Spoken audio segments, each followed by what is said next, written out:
Friends, मैं आपसे एक स्वागत करता हूं आपका इंजीनियर स्टडी के ऑनलाइन चैनल पर। मैंने आप लोगों की स्टील के लेक्चर प्रोवाइड किए थे।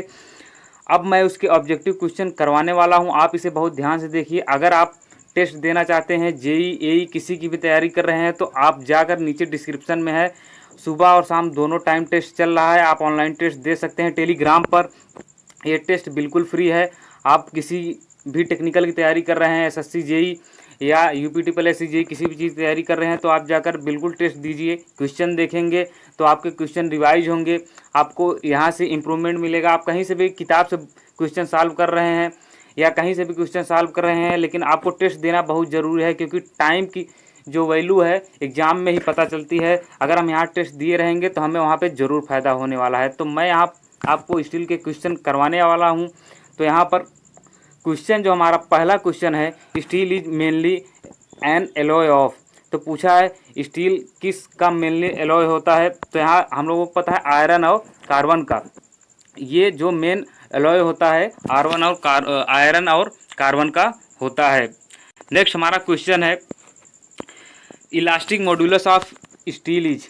तो यहाँ पर देखिए 4 ऑप्शन दिए हुए हैं यहाँ पर, लेकिन आपको एक बात ध्यान रखनी है, बहुत सावधानी से आंसर आपको करना है, क्योंकि यहाँ पर देखिए यूनिट का केवल फ़र्क है। इसमें मीटर दिया हुआ है, इसमें भी मीटर, इन दोनों में न्यूटन मीटर स्क्वायर दिया हुआ है। तो यहाँ पर आपको बहुत ध्यान से आपको क्वेश्चन को करना है, क्योंकि ज़्यादातर गलती इसी में होती है। तो इसमें हमारा ऑप्शन नंबर बी सही होगा। 2.0 इंटू 10 के पावर 5 न्यूटन mm स्क्वायर होता है। कुछ लोग गलती में जल्दी में हड़बड़ी में गलती क्या करते हैं, ये देखा 2.0 इंटू 10 के पावर 5 और यहाँ पर न्यूटन एमएम की जगह न्यूटन मीटर मार्क चले आए। तो ये बहुत बड़ी गलती हुई थी एग्जाम में, और हमें बाद में जब रियलाइज होता है तो ये हमें लगता है हमें आती हुई चीज़ गलत हो गई। तो इन सब चीज़ों का आपका बहुत ध्यान रखना है। नेक्स्ट क्वेश्चन हमारा है कि यूनिट मास ऑफ स्टील। तो यूनिट मास ऑफ स्टील जो होता है हमारा 7850 किलोग्राम पर मीटर क्यूब होता है। लेकिन यहीं पर अगर हम 10 यानी 9.8 या हम 10 से गुणा कर दें, इस ग्रेविटेशनल एक्सीलरेशन से गुणा कर दें, यानी गुरुत्वाकर्षण से गुणा कर दें, तो यहाँ पर जी से गुणा करेंगे तो ये ऑप्शन नंबर पहला बन जाएगा, और यहाँ किलोग्राम की जगह न्यूटन मीटर क्यूब हो जाएगा। तो इस तरीके से आपको मतलब ध्यान रखना है, नहीं तो यूनिट देखकर हम गड़बड़ ऑप्शन मार के चले आते हैं। यहाँ हम कुछ पढ़े रहते हैं, वहाँ जाके थोड़ा यूनिट कन्वर्जन कर दिया और हम दूसरा मार के चले आते हैं। तो ये चीज़ें आपको बहुत ध्यान से करनी है।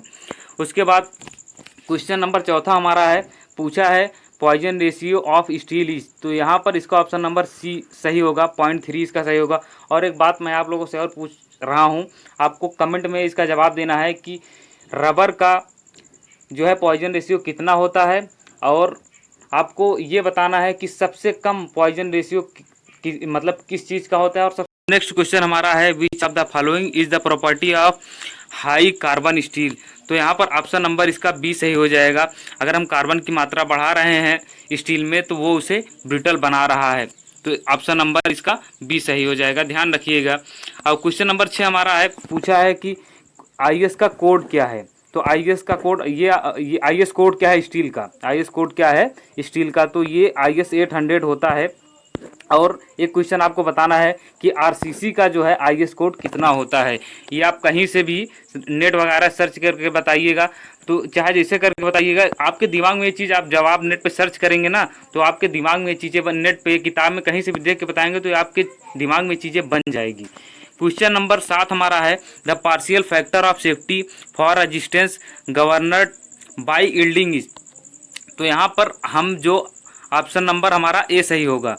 1.10 कहीं कहीं 1.15 लिखा होता है, तो इसमें कोई दिक्कत नहीं, थोड़ा बहुत वैल्यू इधर उधर रहती है। तो यहाँ पर 1.10 सही है, तो हम इसको यहाँ पर ये सही करेंगे। क्वेश्चन नंबर 8 हमारा है, पूछा है कि rivet consist of cylindrical part card.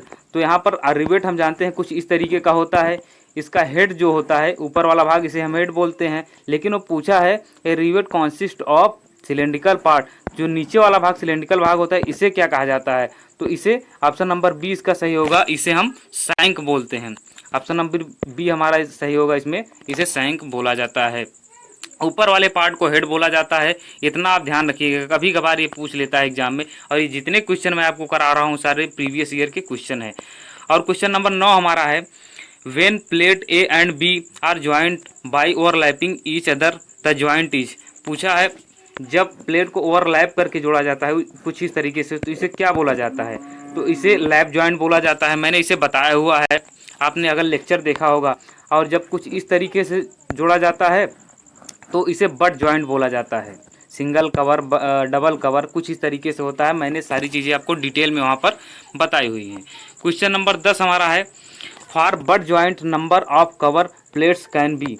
तो यहाँ पर ऑप्शन दिया है ओनली 1, मिनिमम 2, 2 ओनली। तो यहाँ कंफ्यूज मत होइएगा बिल्कुल भी, ऑप्शन नंबर इसका डी सही होगा, 1 और 2। कभी कदार तो हम क्या करते हैं, इस तरीके से प्लेट रखे, ऊपर भी रख के जोड़ दिए और नीचे भी रख के जोड़, एक से भी जोड़ सकते हैं और 2 से भी जोड़ सकते हैं। तो कुछ इस तरीके से जोड़ते हैं। और मैंने आप लोगों को ये चीज़ें डिटेल में बताई हुई। अगर आपने लेक्चर नहीं देखा है तो स्टील का लेक्चर आप जाकर देख लीजिएगा। ये क्वेश्चन होमवर्क में दे रहा हूँ, ये 2 क्वेश्चन मैं आपको दूंगा जब जब ऑब्जेक्टिव कराऊंगा। और आपको इसका जवाब कमेंट में देना है, कहीं से भी, चाहे गूगल से, चाहे आप कहीं से भी सर्च करके, बुक से, अपने नोट से, कहीं से भी इसका जवाब दे सकते हैं। इसमें कोई वो बात नहीं है। ये आपके मतलब अगर आप क्वेश्चन को देखेंगे, अगर इसे ढूंढेंगे तो आपके दिमाग में बात बन जाएगी, ये आप कभी भूलेंगे नहीं। ये बात आप ध्यान रखिएगा। इसका जवाब आपको कमेंट में ज़रूर देना है। तो क्वेश्चन नंबर 11 क्या है कि size of the rivet hole is. तो यहाँ पर more than, less than, equal to, not compared with. तो यहाँ पर इस तरीके से कुछ ऑप्शन दिए हुए हैं, आपको ये बताना है कि इसमें कौन सा ऑप्शन सही है। कमेंट करके आपको ज़रूर बताना है। क्वेश्चन नंबर 12 हमारा है, what is the minimum pitch distance. ये मैंने आप लोगों को बताया है, इसका जवाब भी आप लोगों को कमेंट में देना है।